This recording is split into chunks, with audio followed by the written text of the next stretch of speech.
नमस्कार, आदाब। Welcome to another episode of Aaina. मैं वीना भटनागर आज एक बार फिर से आपकी होस्ट आईना में। आज हम चाइल्ड लेबर पर बातें करेंगे श्रोताओं, और आज हमारे खास मेहमान हैं manager labour standard services and child labour unit के श्रीमान अतीश कुमार जी। अतीश जी नमस्ते। नमस्ते वीना जी। और साथ में सेव द चिल्ड्रन फीजी की अमिता प्रसाद। अमिता जी नमस्कार। नमस्कार वीना जी, और रेडियो फीजी 2 के जितने भी सुनने वाले श्रोता हैं उनको मेरा प्यार भरा नमस्कार और राम राम। राम राम आपको भी। Amita is actually the project coordinator for eliminating the worst forms of labour in Fiji. तो अमिता जी इस बारे में और भी ज़्यादा जानकारी देंगे हमें आगे चल के प्रोग्राम में। श्रोताओं, आपने शायद समाचारों में पढ़ा भी होगा कि 215 million children worldwide are involved in child labor, and 146 child labor cases were recorded in Fiji. And I strongly believe that this is an alarming figure in a small country like ours in Fiji. 146 बाल श्रम कर रहे बच्चे पाए गए हमारे देश। Don't you think it's an alarming figure in a small country like ours, Satish जी? जी हाँ, धन्यवाद वीना जी।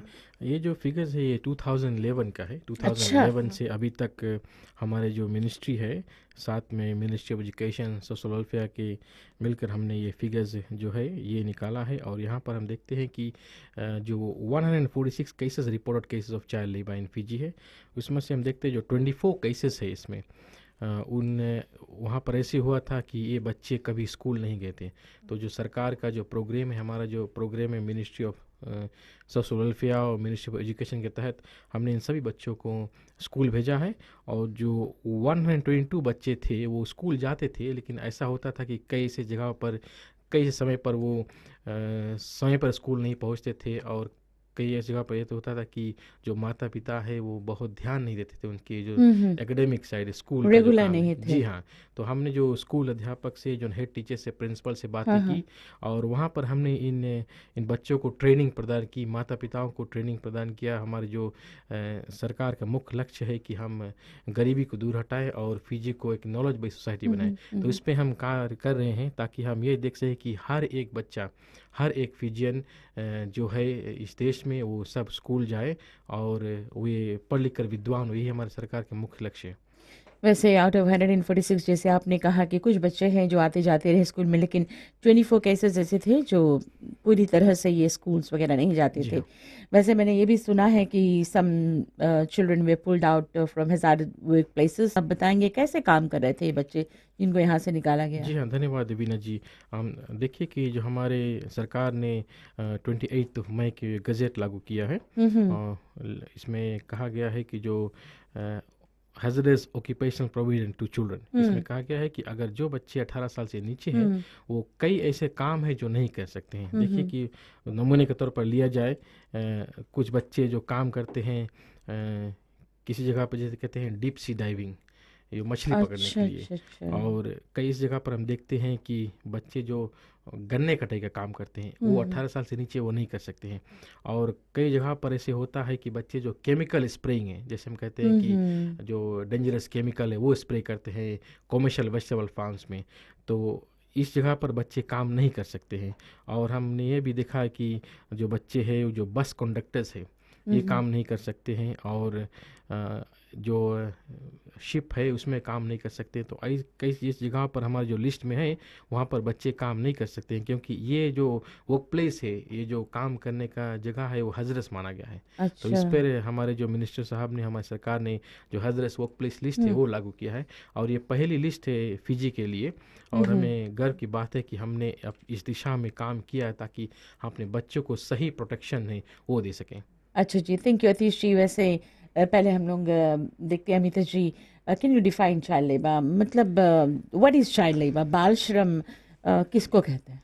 बाल श्रम उस काम को कहते हैं वीना जी जिस काम से बच्चों पर शारीरिक, नैतिक और सामाजिक तौर से असर पड़ता है। और सबसे अहम बात ये है कि इस काम, जब बच्चे ऐसे कार्य में कार्यरत रहते हैं तो उनका पढ़ाई पर बहुत ही ज़्यादा असर पड़ता है। It's an impediment to children's education हम कहते हैं। तो बच्चे जब ऐसे कार्यरत में काम करते हैं और जिसके द्वारा वो पाठशाला नहीं जा पाते, अपनी पढ़ाई नहीं पूरी कर पाते, वो एक बहुत ही अहम भूमिका निभाता है किसी काम को चाइल्ड लेबर डिफ़ाइन करने के लिए।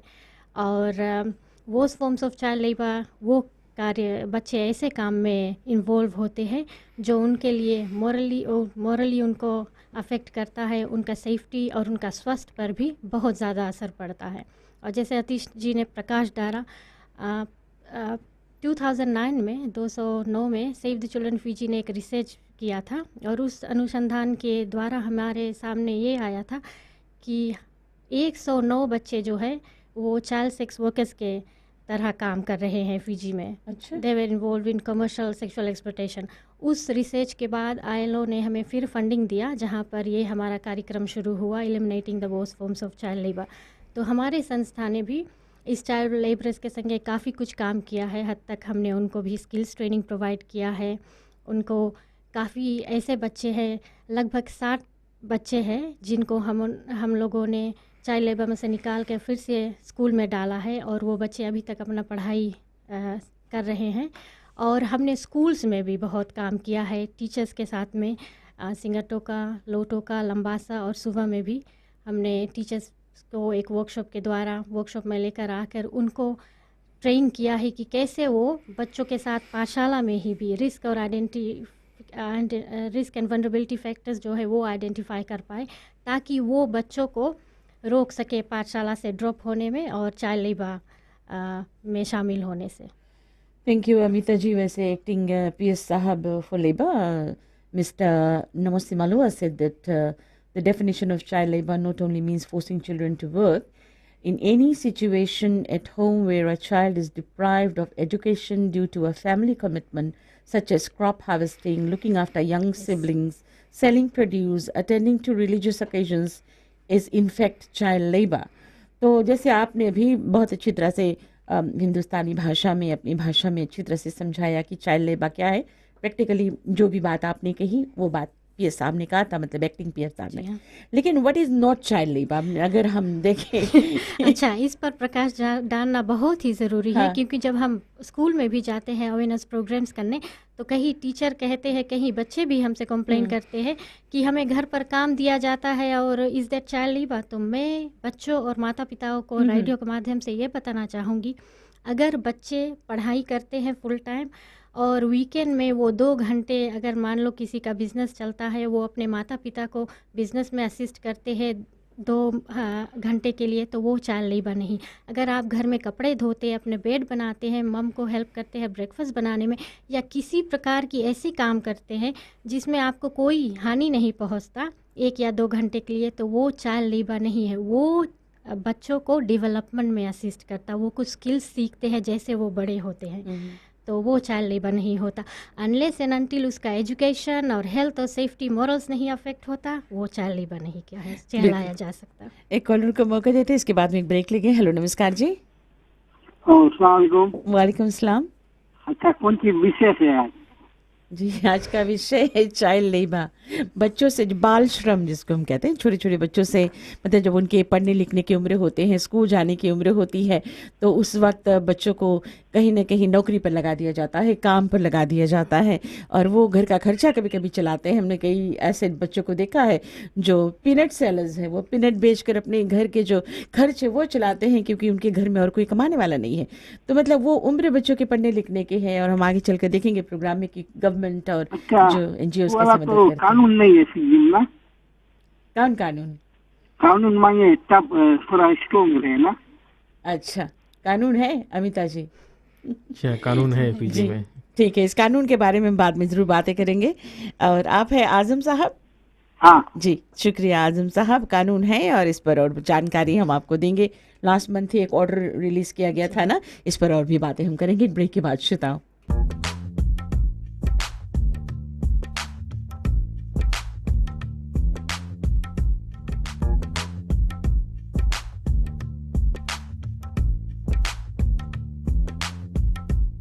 वेलकम बैक टू आईना श्रोताओं, और आज हमारे मेहमान हैं Atish Kumar ji, manager labour standard services and child labour unit, और सेव द चिल्ड्रन फिजी की अमिता प्रसाद जी। अमिता जी, जैसे पहले किसी व्यक्ति ने पूछा है कि लो है, कानून है या नहीं फिजी में, देश में? जी हाँ, चाइल्ड लेबर के लिए है लॉ फिजी में। और आपको ये बता दूं वीना जी कि हमारे जो सरकार है उन्होंने 2 जो इम्पोर्टेंट ILO कन्वेंशंस है जो चाइल्ड लेबर गवर्न करता है किसी भी देश में, और वो है कन्वेंशन नंबर 138 जो हर एक देश को बताता है कि वो minimum age for employment set करे अपने कानून में। और ये स्टिपुलेटेड है हमारे कानून में, हमारे एम्प्लॉयमेंट रिलेशंस प्रमलगेशन में, और अतीश जी इस पर काफ़ी प्रकाश डाल सकते हैं। और दूसरी बात ये भी है कि जो दूसरा कन्वेंशन नंबर है, कन्वेंशन ILO का कन्वेंशन नंबर 182, ये भी हमारी सरकार ने रेटिफाई किया है और ये भी स्टिपुलेटेड है हमारे एम्प्लॉयमेंट रिलेशंस प्रमलगेशन में।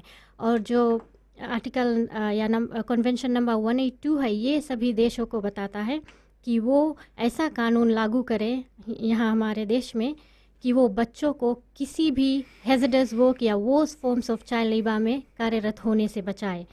और हमारे मिनिस्टर साहब ने अभी हाल ही में मई 28 को ये ऑर्डर लागू किया है कि फिजी में कोई भी बच्चे हैज़र्डस वर्क में नहीं काम कर सकते। और उससे ये मालूम होता है कि इस क्षेत्र में कितना काम आगे बढ़ा है। और अगर उस ऑर्डर को आप देखेंगे तो उसमें कई प्रकार के ऐसे काम है जो डिफ़ाइन किया गया है, हैज़र्डस वर्क लिस्ट जिसे हम कहते हैं, कि फिजी में बच्चे ये काम में नहीं शामिल हो सकते। ये हैज़र्डस जो वर्क लिस्ट है, हैज़र्डस ऑक्यूपेशंस, इसके बारे में थोड़ी बहुत आपने जानकारी दी थी कि chemical spraying and all these बस कंडक्टर्स, ऐसे काम ना। देखिए, जो हम अभी अमिता जी ने कहा कि जो इंटरनेशनल लेबर ऑर्गेनाइजेशन कन्वेंशन है 138 मिनिमम एज और 182 वर्स फ्रॉम चाइल्ड लेबर, ये ऑलरेडी हमारे जो कानून है एम्प्लॉयमेंट रिलेशन प्रोमोगेशन उसमें आ चुका है। उसके देखिए तो हमारा कानून जो इंटरनेशनल स्टैंडर्ड का कानून है, और वहाँ पर हमने एक स्टेप आगे ले लिया है ताकि हम जो हैज़र्डस वर्क प्लेस लिस्ट है हम डिफ़ाइन कर सके, हम देख सके कि कौन ऐसे कार्य है जो बच्चे कर नहीं सकते।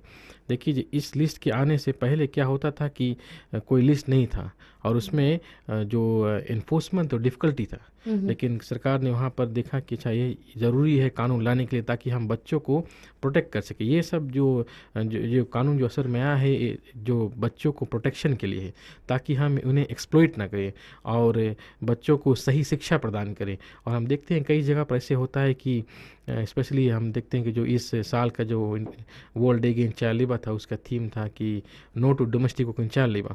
हमने देखा कि 2012 में हमने एक अवेयरनेस कैंपेन शुरू किया था मिनिस्ट्री ऑफ एजुकेशन के साथ में, और हमने कुल मिलाकर 347 टीचर्स को ट्रेन किया इसमें, और 197 schools around Fiji.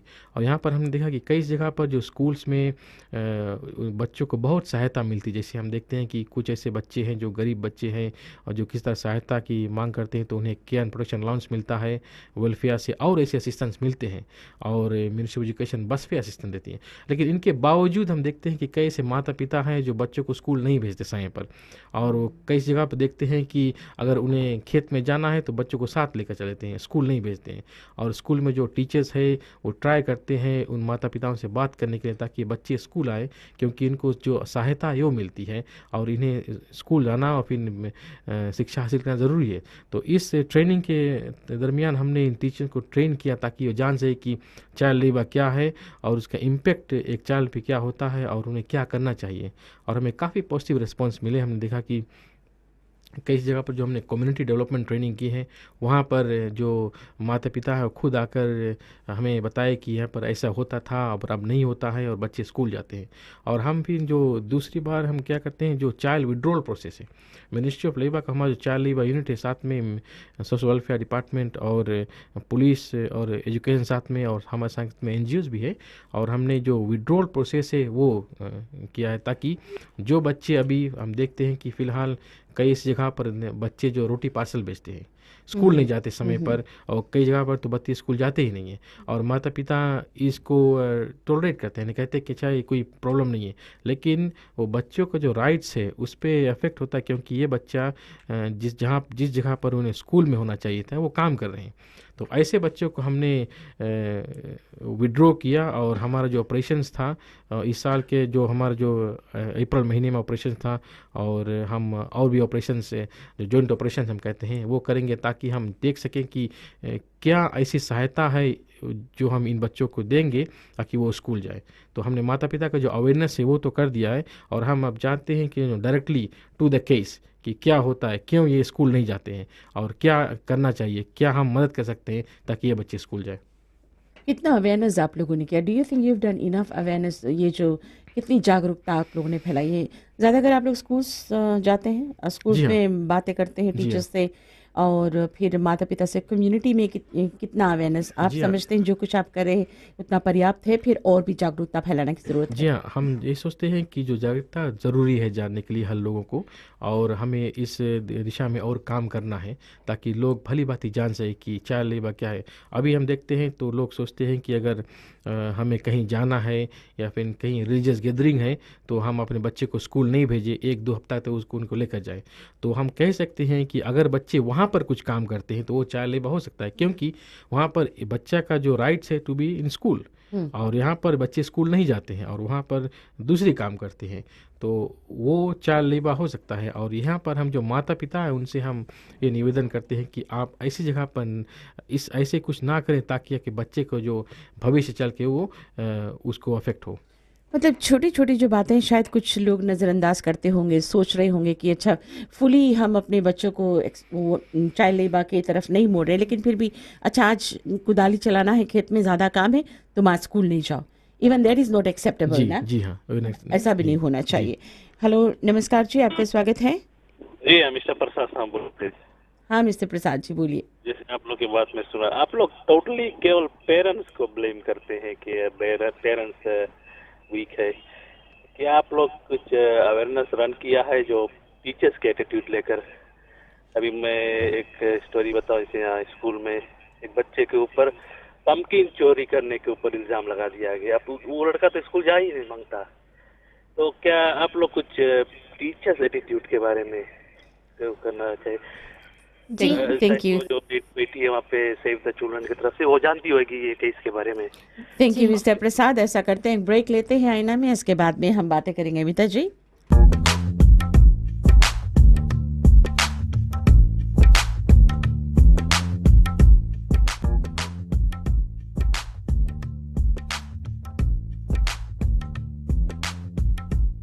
Welcome back to आईना। एक बार फिर से हम आपका स्वागत करते हैं। यतीश जी, अमिता जी, पहले कॉलर ने एक सवाल किया था और आपने कहा भी था कुछ टीचर ट्रेनिंग को लेकर, अवेयरनेस को लेकर, कुछ इस पर और चर्चा करेंगे? जी हाँ वीना जी, उस भाई साहब को सवाल का प्रश्न देने के लिए, जब 2009 में रिसर्च हुआ था उनसे ये बात सामने आई थी कि क्यों बच्चे चाइल्ड लेबर या क्यों कार्यरत होते हैं एक यंग एज पर।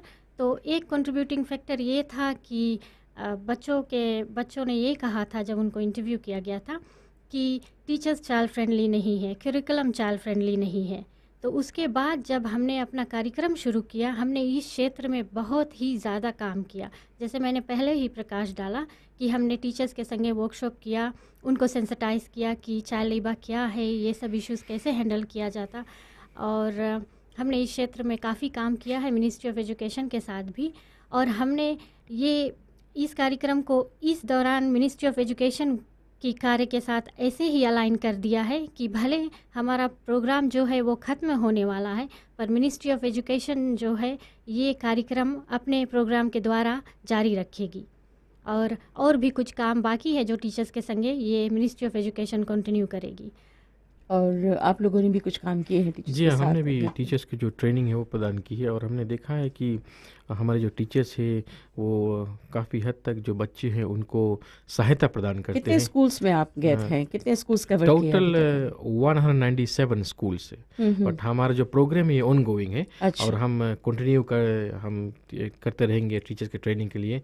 और हम चाहते हैं कि जितना हो सके हमारे टीचर्स को हम ट्रेन करें, और वहाँ से फिर हम देखते हैं कि कई ऐसे टीचर्स हैं जो बच्चों को बहुत सहायता प्रदान करते हैं, एक्स्ट्रा क्लासेस भी देते हैं। हमने कई ऐसे बच्चों को विड्रॉ किया जहाँ पर टीचर्स ने आफ्टर 3 आफ्टर 4 रुक कर उनको एक्स्ट्रा क्लासेस दिया ताकि ये बच्चे जो कोप अप कर सके। क्योंकि हम देखते हैं ऐसा होता है कि कुछ बच्चे जो केवल 1 या 2 रोज स्कूल जाते हैं वो शायद जो मेन स्ट्रीम क्लास में उसमें नहीं कोप अप कर पाएंगे। तो टीचर्स यहाँ पर अपने इनिशिएटिव के द्वारा वो रुक कर जो है टीचर जो प्रिंसिपल्स है वो बच्चों को इस तरह सहायता प्रदान करते हैं ताकि ये बच्चे ड्रॉप आउट ना हो और ये बच्चे जो है जो मेन स्ट्रीम क्लास है उसमें फिर आ जाए। वैसे सतीश जी, अगर देखा जाए तो 16-17 साल की उम्र में बच्चे काफ़ी मैच्योर हो जाते हैं ना। और ये भी बात सच है कि हर बच्चा दे कैनॉट सक्सीड एकेडमिकली ना। वो पढ़ाई मतलब कि एकेडमिक्स वाइज देखें अगर हम, तो हर बच्चा वो ज्ञान शायद नहीं हासिल कर सकता है। और फिर क्या होता है कि स्कूल ड्रॉप आउट्स हो जाता है, they drop out of school. और उसके बाद में क्या होता है, वास्तविकता ये होती है कि once they are out of school they are put to work ना, तो वो काम करने चले जाते हैं। लेकिन अन्य हुनर होते हैं ऐसे बच्चों में, अन्य टैलेंट्स जो है वो भी होते हैं। तो ये जो एजुकेशन मिनिस्ट्री है, लेबर मिनिस्ट्री है, सेव द चिल्ड्रन फीजी है, आप लोग कुछ कर रहे हैं इस ओर कि ऐसे बच्चों को किस दिशा दिखाए, कौन सी दिशा बच्चों को दिखाया जाए इस स्थिति में?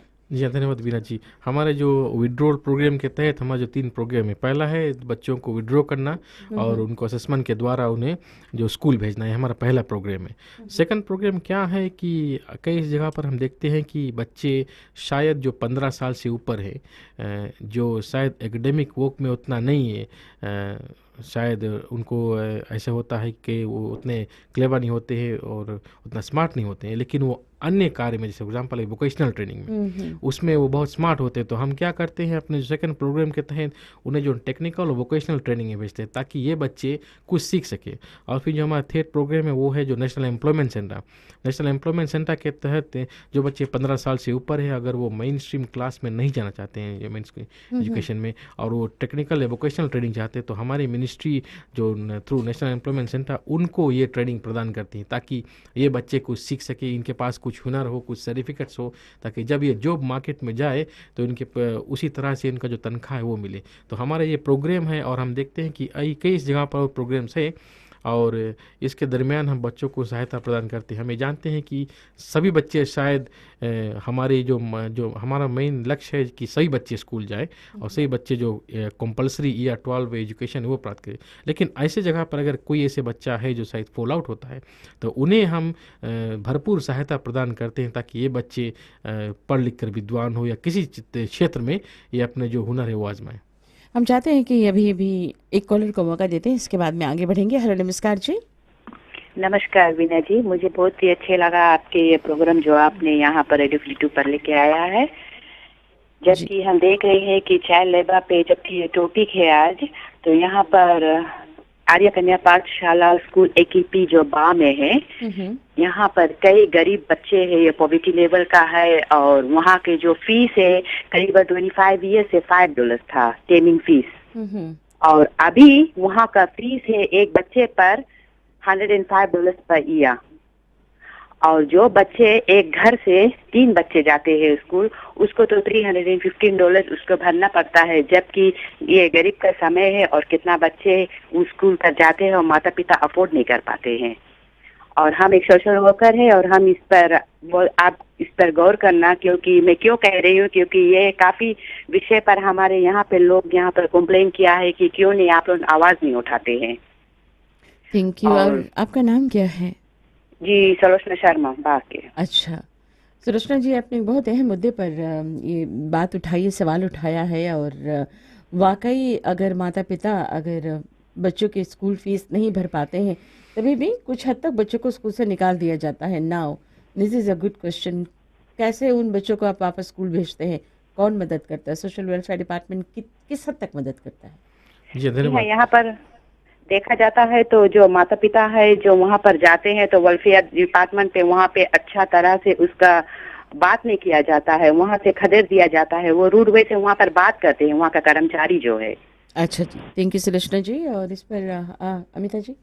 जी हाँ, बच्चों की जो फीस वाली बात है, हमारे ख्याल से मिनिस्टर फॉर एजुकेशन और परमानेंट सेक्रेटरी ने भी ये इस पर प्रकाश डाला था कुछ दिनों पहले, और उन्होंने कहा था कि स्कूल फीस के कारण किसी भी बच्चों को पाठशाला से ना घर भेजा जाए और किसी के बच्चों को भी पढ़ाई से वंचित ना रखा जाए। पर हम जानते हैं रियलिटी में, इन एक्चुअल फैक्ट स्कूल चलाने में मैनेजमेंट को फ़ीस चाहिए मेंटेनेंस वर्क करने के लिए बिल्डिंग का, तो इसीलिए फ़ीस कुछ हद तक लागू होता है। और उस बहन जी ने सही कहा कि अगर एक घर से 3-4 बच्चे जाते हैं तो फीस ट्रिपल टाइम्स हो जाता है। So what is the solution? इसके लिए अपार्ट फ्रॉम सोशल वेलफेयर मैं कहूँगी इतने और संस्था है जैसे सेव द चिल्ड्रन फीजी। हम तो फीस नहीं प्रदान करते, पर हम एजुकेशन असिस्टेंट प्रदान करते हैं in the form of stationery packs primary और सेकेंडरी स्कूल बच्चों के लिए। पर और भी ऐसे NGOs है और स्पॉन्सरशिप्स है, प्राइवेट डोनर्स है जो इस क्षेत्र में कार्य कर रहे हैं। और अगर कृपा करके वो बहन जी मुझे हमारे ऑफिस लाइन पर 331317 या हमारे ऑफिस मोबाइल नंबर पर 99999468 पर कॉल करें तो मैं उसे कुछ तरह की मदद हम उसे कुछ तरह की मदद ज़रूर से ज़रूर पहुंचा सकेंगे। बहुत बहुत शुक्रिया अमिता जी। एक और ब्रेक का समय हुआ है। आईना मिश्ता।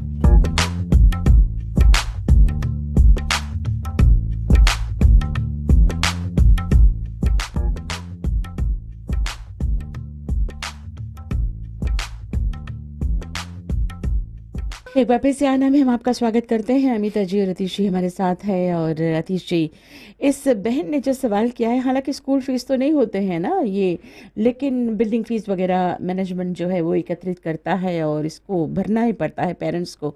और कभी कभी इनकी मजबूरी हम समझ सकते हैं कि एक घर से 3-4 अगर बच्चे स्कूल जाते हैं तो ये मुश्किल इनके लिए होगा। और आपने कहा है कि कुछ ऐसे ऑर्गेनाइजेशंस है जो मदद करते हैं, लेकिन ऐसे ऑर्गेनाइजेशंस के बारे में इनको भी जानना ज़रूरी है। That only they can approach those organisations ना। तो मतलब सलूशन अभी भी मिला नहीं है। मतलब कहाँ है इस समस्या का सुझाव, कौन देगा, या इस समस्या माफ़ करना, इस समस्या का सुझाव क्या है? मतलब आप समझते हैं सोशल वेलफेयर डिपार्टमेंट पूरी निष्ठा से अपना काम ये डिपार्टमेंट कर रही है, या फिर उनको इस ओर और भी ध्यान देना चाहिए? जी धन्यवाद वीना जी। हमने कई ऐसे जो बच्चे हैं उनको विड्रॉ किया है और सोशल वेलफेयर के तहत उनको सहायता मिली है। तो social welfare department on a case by case basis जो बच्चे हैं उनको सहायता प्रदान करते हैं। और हमने कई जगह पर हमने मिनिस्ट्री ऑफ एजुकेशन के साथ भी सहायता ली है और वहाँ पर भी बच्चों को सहायता दिया गया है और स्कूल मैनेजमेंट भी सहायता प्रदान की है ताकि ये बच्चे स्कूल में रह सके। और अब की हमारे मिनिस्टर साहब ने तो साफ तौर पर कह दिया है कि अगर कोई बच्चा स्कूल फीस नहीं भरता तो उन्हें घर नहीं भी जा सकता है। और इस पर कार्य हो रहा है और हम ये आशा करते हैं कि जो पेरेंट्स है वो अगर शायद किसी तरह के जो डिफ़िकल्टीज है वो फेस कर सकें तो जो मिनिस्ट्री ऑफ वेलफेयर है, एजुकेशन है, वो जाकर वहाँ पर बात कर सकें और ताकि इस समस्या का जो सलूशन है वो निकाला जा सके। बिल्कुल। और हो सकता है जो स्कूल मैनेजमेंट है, वहाँ के हेड टीचर है, वहाँ के प्रिंसिपल है, उनको तो मालूम ही होता है कि वाकई ये बच्चा या इनके फैमिली इनके फ़ीस वगैरह अफोर्ड कर पाएंगे या नहीं। तो ऐसे बच्चों की मदद करने के लिए वे भी कुछ कर सकते हैं, आगे बढ़ सकते हैं। जी हाँ, अवश्य। और अमिता जी, आप कुछ कहना चाहती हैं? हाँ। कुछ ऐसे बच्चे हैं जो हमने देखा उत्तरी विभाग में, तो आपने जैसे बहुत ही सही कहा कि टीचर बहुत ही अच्छी तरह से जानते हैं, क्योंकि at the beginning of the year school जैसे शुरू होता है वो सब फॉर्म बच्चे भरते हैं और उसी दौरान टीचर एनालाइज कर लेता है कि कौन बच्चा फ़ीस भर पाएगा कौन नहीं। और मुझे ये बताने हुए में बहुत खुशी होती है कि जिन जिन स्कूल में हमने काम किया है उस स्कूल ने वो हमारे प्रोजेक्ट फंड्स पर भी नहीं, जैसे फुल टाइम नहीं निर्भर थे, वो टीचर्स ने एक कदम आगे बढ़ाकर ऐसे प्राइवेट डोनर्स को खोजा जो इन बच्चे को फ़ीस भर सके। तो ये बहुत अच्छी बात है। और अन्य स्कूल्स के टीचर्स ऐसा कर सकते हैं क्योंकि उनके पास नॉलेज होता है, एक्सेस होता है। और जो माता पिता है, हो सकता है कहीं दूर दराज इलाके में रहते हैं, गांव में रहते हैं, उनको पता नहीं है कि कहाँ जाए, कौन से NGO के पास जाए। लेकिन मेरे ख्याल से जो टीचर्स हैं उनके पास पर्याप्त ज्ञान है कि कहाँ पर हम ये जो सुविधा है हम देख कर और कहाँ से हम इनके लिए कुछ हेल्प या मदद मांग सके। तो उम्मीद है कि बाकी स्कूल्स के टीचर्स भी इनिशिएटिव ये दर्शाएंगे और बच्चों के लिए कुछ मेहनत मशक्क़त करेंगे ताकि अपने स्कूल से वो कोई भी बच्चे को घर ना भेजे। लेकिन जैसे आपने कहा कि मिनिस्ट्री ऑफ एजुकेशन जब कह दिया है कि स्कूल फीस ना भरने की वजह से किसी को घर नहीं भेजना चाहिए, तो it shouldn't happen. And if it's happening so they can knock the door, ministry of education का दरवाज़ा आप खटखटा सकते हैं। श्रोताओं, अगर ऐसा हो रहा है कि स्कूल फीस ना भरने की वजह से आपके बच्चे को घर भेजा जा रहा है या सस्पेंड किया जा रहा है, और भी कॉलर्स को मौका हम देंगे। आप हमारे पास रिंग कर सकते हैं 3220-902 या 3220-903 पर। वैसे हम लोग बातें कर रहे थे कुछ वोकेशनल ट्रेनिंग पर, तो कहाँ कहाँ पर लोग जा सकते हैं, अपने बच्चों को दाखिला करवा सकते हैं और कितना कमिटेड होना चाहिए, उसमें भी कुछ खर्चा इत्यादि बैठेगा, इस पर और कुछ रोशनी डालेंगे? जी हाँ, धन्यवाद बीना जी। हम देखें जो नेशनल एम्प्लॉयमेंट सेंटर जो हमारे मिनिस्ट्री के तहत हम देखते हैं, तो इसमें हमारे जो विभिन्न मिनिस्ट्री ऑफ लेबर के दफ्तर वहाँ पर लोग जा सकते हैं और नेशनल एम्प्लॉयमेंट सेंटर में रजिस्टर हो सकते हैं, ताकि उनको जो लाइफ स्किल्स ट्रेनिंग है जो ये प्रदान की जा सके, और वहाँ से फिर जो टेक्निकल ट्रेनिंग है वो लोगों को प्रदान की जा सके। तो हम ये आशा करते हैं लोगों की कि अगर शायद आप अनएम्प्लॉयड हैं, 15 साल से ऊपर आपकी उम्र है और आप अनएम्प्लॉयड है, तो आप वहाँ पर जाकर अवश्य रजिस्टर हो सकते हैं। इस पर और भी बातें हम ज़रूर करेंगे, बिकॉज ये बच्चों के लिए एक ओपनिंग होगा। लेकिन एक कॉलर को मौका देते हैं। हेलो, नमस्कार जी। नमस्कार बीना जी। जी नमस्कार जी। मैं परमानंद गलेंगा लंबासा से। जी परमानंद जी बोलिए। बीना जी, मैं आपके साथ जो भाई साहब क्या नाम है इसका? आतिश जी। आतिश जी। जी आतिश जी, मैं आपसे जानना चाहूँगा, या आप नॉर्दर्न डिपार्टमेंट में आए थे या नॉर्दर्न डिवीजन आए थे? जी हाँ, हमने नॉर्दर्न डिवीजन में टीचर्स को जो ट्रेनिंग है वो प्रदान की है। यहाँ पर जब हम देखते हैं लंबासा में, तो जिस प्रकार से लोग अपने बच्चों को स्कूल भेजते हैं, जिस प्रकार से लोग मुसीबत के सामना करते हैं, तो मैं समझता हूँ कि अब जिस प्रकार से आप कह रहे हैं, जिस प्रकार से आप समझा रहे हैं, तो लोगों को आपके साथ में कोऑपरेट करना चाहिए। और अभी भी बीना जी ने कहा कि टीचर्स को भी ये बताया गया है कि अगर स्कूल फीस हम समय पर नहीं भरते हैं तो बच्चों को घर भेजने का अवसर नहीं मिलता, उन्हें कुछ वक्त दिया जाता है, क्योंकि वक्त से बड़ा और कुछ नहीं होता है। तो हम समझते हैं कि आपका जो बातें हैं, आपका जो कुछ भी आप कर रहे हैं, आप सभी के लिए कर रहे हैं। तो मैं दुनिया या लमसा या फीजी में जितना भी माँ बाप हमारे इस बात को सुन रहे हैं, मैं कह रहा हूँ कि आपके साथ में कोऑपरेट कीजिएगा, और जरूर है कि आपके समर्थन कीजिएगा, और मैं भी ये कहूँगा कि आप ठीक कर रहे हैं। धन्यवाद जी। धन्यवाद, आपका बहुत बहुत धन्यवाद है हौसला अफजाई के लिए। वैसे ही अतीश जी, नेशनल एम्प्लॉयमेंट सेंटर में किस किस तरह के जो एम्प्लॉयमेंट अपॉर्चुनिटीज़ हैं ये बच्चे?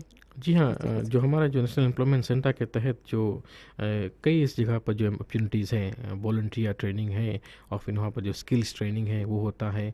और वहाँ पर जो लोग अगर शायद अनएम्प्लॉयड है, काम खोजते हैं, तो हमारे जो नेशनल एम्प्लॉयमेंट सेंटर है, नेशनल एम्प्लॉयमेंट सेंटर डिग्री के तहत उन्हें रजिस्टर होना पड़ेगा जो अनएम्प्लॉयड है, ताकि उनको भी जो काम वो मिल सके और हम ये सहायता प्रदान कर सकें लोगों को। कितनी उम्र के बच्चों को आप यहाँ पर दाखिला देते हैं? 15 साल से ऊपर। 15 साल अगर वो बच्चे, हम कहते हैं 15 साल से ऊपर, बट हम क्या कहते हैं कि ये बच्चे 15 से ऊपर जो। जी हाँ, बट ये बच्चे को हमारा प्राइमरी गोल है कि इन्हें स्कूल भेजने का। अगर शायद किसी तरह से किसी कारण से स्कूल नहीं जाना चाहते हैं, आफ्टर गोइंग थ्रू काउंसलिंग ये सब, तब हम जाकर जो टेक्निकल वोकेशनल ट्रेनिंग है वो प्रदान करते हैं। अच्छा। लेकिन हमारा जो गोल है कि इन्हें स्कूल भेजें। Thank you. हेलो, नमस्कार जी, आपका स्वागत है। नमस्कार। नमस्कार जी। मेरा नाम प्रेमिला सुधाकर है, मैंने बाहर से कॉल किया है। जो मेरे ख्याल से जो ministry of labour awareness programme कर रहा है ये बहुत जरूरी है, क्योंकि लोगों में जागृति नहीं आई है। मैं भी एक रिटायर्ड स्कूल टीचर हूँ, हेड टीचर थी, और 2008 या 2009 में हम एक वर्कशॉप अटेंड कर रहे थे मिनिस्ट्री ऑफ एजुकेशन द्वारा जो आयोजित किया गया था। तो वहाँ पर एक हेड टीचर अपनी प्रॉब्लम बतला रही थी। वो कह रही थी कि स्कूल से उन्होंने एक बच्चे को बस फेयर दिया और फिर भी वो बच्चा हफ्ते में 3 बार पाठशाला नहीं आता था। तो जब पता लगाई उसने, तो पता लगा कि उसके पिता और जो मेल रिलेटिव थे बच्चे को लेकर फिशिंग करने चले जाते थे। और जब उसने ये कही तो जो कोर्स कंडक्टर थी ना वही कोई सोल्यूशन बता पाई, और ये एक गैर भारतीय बच्चा था, और जो गैर भारतीय टीचर वहाँ पे थे वे फाइल्स बनाकर उसको देखने लगे, सोचने लगे कि ये टीचर कुछ गलत कर रही है। शायद उनके कल्चर में ऐसा है कि जो भोजन लाने का जो मेल पीपल है उनका काम है और बच्चों का काम है मदद करना, तो अवेयरनेस शायद उनमें नहीं था। तो आज अगर वो टीचर सुन रही होगी तो वो समझ जाएगी कि वो अपनी जगह पर सही थी, और हम भी जान लिए थे कि वो अपने जगह पर सही थी, लेकिन उसकी किसी ने मदद नहीं किया। जी, थैंक यू। अवेयरनेस प्रोग्राम से शायद अब सबके समझ में आ जाएगा कि क्या करना चाहिए। बहुत बहुत धन्यवाद है। एक और ब्रेक का समय हो गया है। अतिश जी, इस पर फिर बातें करेंगे।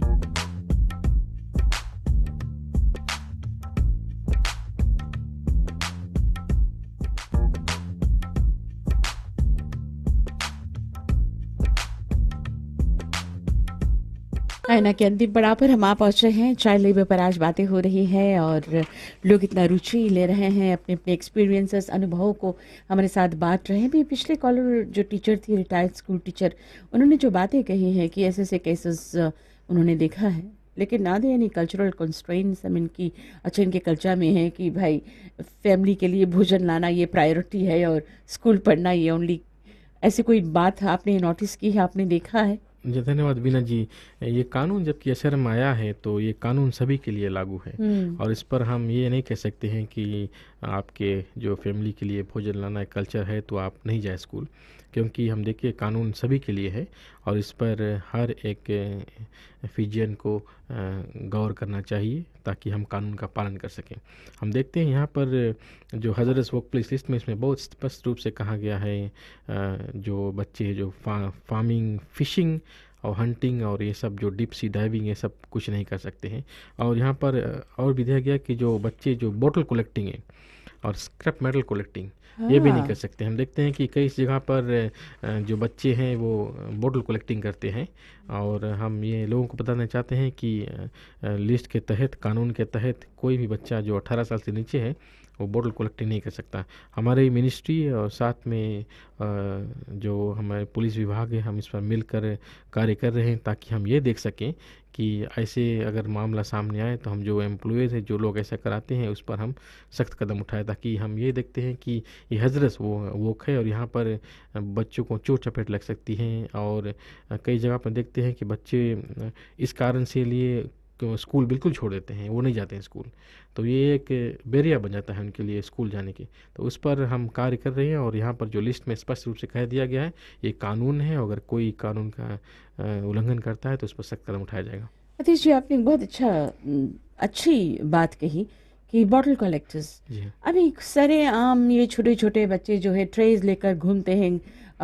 ये जो कार होते हैं, पार्क्ड होते हैं गाड़ी, और फिर ये ट्रेस लेकर, how difficult is it for the police to trace this kind of? जी हाँ, हम कितनी मुश्किल की बात है। जी हाँ, इसीलिए हम जो हमारा जो अवेयरनेस प्रोग्राम ये करते हैं ताकि जो मेंबर्स पब्लिक ये जाने कि अगर कोई बच्चा आपके घर पर आए और कहे कि हम बोतल कलेक्टिंग करते हैं तो तुरंत लोग हमारे पास कॉल कर सकते हैं और यहाँ से फिर हम जो हमारे जो विभिन्न जो लेबर ऑफिसर्स है और साथ में जो हमारे हेल्थ एंड सेफ्टी ऑफिसर्स है और हम पुलिस विभाग को जानकारी दें ताकि जो कानून ये इन्फोर्स हो सके। क्योंकि हम देखते हैं कि ये क्या होता था पहले कि एक नॉर्म बन गया था कि हम ये बच्चे काम कर सकते हैं, लेकिन कानून के तहत जबकि असर में आ गया है तो बच्चे ये काम नहीं कर सकते हैं। क्या पाया आप लोगों ने अपने रिसर्च से कि माता पिता बच्चों से ऐसे करवाते हैं ताकि उनके घर का खर्चा चल सके, या फिर कुछ बच्चे ऐसे हैं जिनका कोई नहीं है, जो अनाथ है? जी हाँ, जो बच्चे जिनका कोई नहीं, जो अनाथ है, उन्हें जो सोशल वेलफेयर द्वारा जो केयर एंड प्रोटेक्शन अलाउंस दिया जाता है और वहाँ पर उनको बहुत सी सहायता मिलते हैं ताकि ये बच्चे ऐसे काम में ना आए। और हम देखते हैं कई जगह पर क्या होता है कि जो एम्प्लॉयज़ है वो बच्चों को ये प्रोमिस करते हैं कि आप स्कूल जाएंगे, उसके बाद में आप अगर काम कर सकते हैं। तो अगर कोई 15 साल से ऊपर है तो बच्चे काम कर सकते हैं लेकिन विद कंडीशंस। लेकिन अगर कोई एम्प्लॉयर स्कूल के दरमियान कोई बच्चा 15 साल से ऊपर है लेकिन वो स्कूल नहीं भेजते हैं उनको और उनकी उस जगह पर एम्प्लॉय करते हैं तो वहाँ पर वो कानून का उल्लंघन करते हैं। हमने 2011 से अभी तक 3 एम्प्लॉयज़ को चार्ज कर चुके हैं और जो कई से अभी कोर्ट में है और कई से एम्प्लॉयज़ को हम इन्वेस्टिगेशन करते हैं ताकि हम ये पता लगा सके ताकि इन लोगों को हम चार्ज करें, उनको कोर्ट ले जाए ताकि ये ऐसे कार्य नहीं हो भविष्य में चल के। क्योंकि हम देखते हैं कि हमारी सरकार बहुत से ऐसी सुविधाएं प्रदान की है, जैसे हम देखिए बस फेयर स्कीम, हम देखिए केयर एंड प्रोटेक्शन अलाउंस जो बच्चों को मिलता है, हम देखिए और बुक असिस्टेंट जो मिलता है, जो स्कूल टेक्स्ट बुक्स मिलता है। इसके बावजूद अगर लोग बच्चों को स्कूल नहीं भेजते हैं तो हमें काफ़ी दुख होता है, क्योंकि जो हमारी सरकार है इसमें पैसा देती है, पैसा खर्च होता है ताकि हम अपने बच्चों को सही रूप से और सही तरीके से उन्हें हम पालन पोषण करें, उनको विद्या दें। और माता पिता का भी एक कर्तव्य बन जाता है कि अपनी जो भूमिका है वो निभाए ताकि जो बच्चे हैं वो स्कूल जाए। हम देखते हैं कई माता पिता हैं जो ऐसी जगह पर हमें रिपोर्ट भी करते हैं कि कोई पर्टिकुलर एम्प्लॉयर है, वहाँ पर उनके बच्चे को स्कूल के दरमियान काम कराते हैं, तो हम जाकर वहाँ पर एम्प्लॉयर का फिर इन्वेस्टिगेशन करते हैं और हम धन्यवाद देते हैं माता पिताओं को। और कई जगह पर देखते हैं कि माता पिता खुद अपने आप से अपनी जो अपने हुनर के मुताबिक से बच्चों को प्रोत्साहन देते हैं ताकि वो स्कूल जाएं। और हम देखते हैं कि माता पिता टीचर्स यहाँ पर बहुत ऐसे कार्य करते हैं, लेकिन कई जगह पर है कुछ जगह पर जहाँ पर माता पिता उतना ध्यान नहीं देते हैं। तो इस पर हम यही आशा करते हैं कि जो माता पिता हैं वो इस पर ज़रूर से ध्यान दें ताकि हमारा जो असिस्टेंस प्रोग्राम है, जो सरकार का जो इनिशिएटिव है, उस पर हम पालन कर सकें। बहुत खूब आपने कही है अतीश जी। एक और कॉलर को मौका देते हैं। हेलो नमस्कार। आपके रेडियो का वॉल्यूम थोड़ा ज़्यादा है, उसको धीरे कर दें, फिर आपकी आवाज़ हमें सुनाई देगी। हेलो नमस्कार जी। हेलो नमस्कार जी, आपका नाम पता? मेरा नाम विलास है जी। विलास, जहाँ तक नेक के सवाल है, नेशनल एम्प्लॉयमेंट सेंटर, ये जो अटैची लोन काम करते हैं तो ये जो कंपनी उनको भी रजिस्टर होना पड़ेगा नेक के साथ? जी हाँ, जो कंपनी है उनको नेक के साथ में एक MOU साइन करना होगा, मेमोरेंडम ऑफ अंडरस्टैंडिंग। तब वो जो नेशनल एम्प्लॉयमेंट सेंटर का जो ट्रेनिंग्स है उनको ले जाकर उन्हें ट्रेनिंग प्रदान कर सकते हैं। और तो कंपनी को वहाँ साइन करना पड़ेगा MOU? जो MOU साइन करना पड़ेगा। अच्छी बात। और दूसरा जहाँ के स्कूल के फीस के विषय में है, मैं काफ़ी इन्वॉल्व हूँ स्कूल मैनेजमेंट में। तो जब किसी बच्चों या बच्ची के अगर तकलीफ ज़्यादा है, उन फीस नहीं भर पाते हैं, और जैसे बताए गए 2-3 बच्चे एक ही घर के आते हैं, तो अगर उस हालत में हमारे मैनेजमेंट के पास कुछ ऐसे तरीका है जो हम लोग मदद कर सकते हैं, अगर मैनेजमेंट के पास आया जाए, बताया जाए कि हम लोग 2-3 बच्चे यही स्कूल में पढ़ रहे हैं, तो उसमें तो कुछ सहूलियत मिल सकता है। जी, तो कहाँ संपर्क करें ये? जी, तो स्कूल मैनेजमेंट से मिले। अच्छा जी। मैनेजमेंट के पास उतना, मतलब हम लोग को उतना अधिकार हो जाता है कि अगर नहीं भर सकते हैं और पढ़ना इनका इच्छा है, कर सकते हैं, और 2-3 एक ही परिवार से आ रहे हैं कि घर से, तो थोड़ा तकलीफ तो होगा। अच्छा जी। तो और हम लोग इसे और लोगों से भी, हम लोग NGO जो है उनसे भी करते हैं मदद, वो भी देने के तैयार रहते हैं। तो अपना हम लोग स्कूल मैनेजमेंट कॉन्टेक्ट भी रहता है, तो अगर ऐसे रहे तो श्योर हम लोग मदद कर सकते हैं। जी, थैंक यू सो मच विलास जी। वैसे हर स्कूल मैनेजमेंट अगर ऐसा सोचने लगे तो ये तो बहुत अच्छी बात होगी। हर बच्चे की मदद हो सकती है, हर फैमिली की मदद हो सकती है, because the teachers have got contacts, the schools have got contact.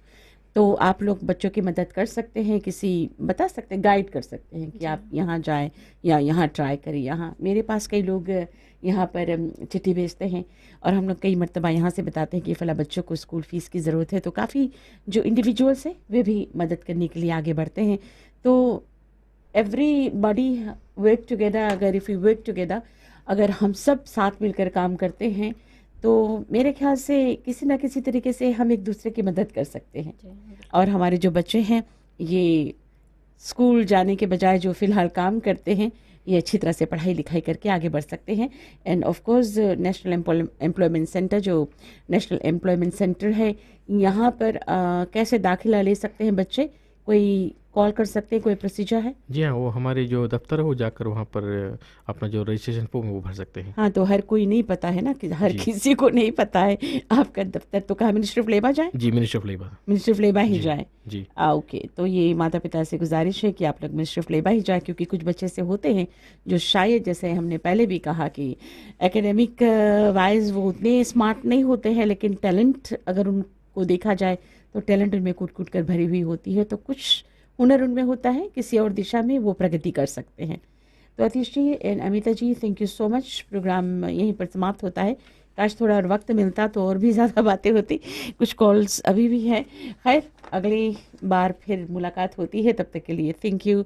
Atish Kumar ji आज हमारे मेहमान थे श्रोताओं, manager labour standard services and child labour unit, और Amita Prasad from save the children Fiji.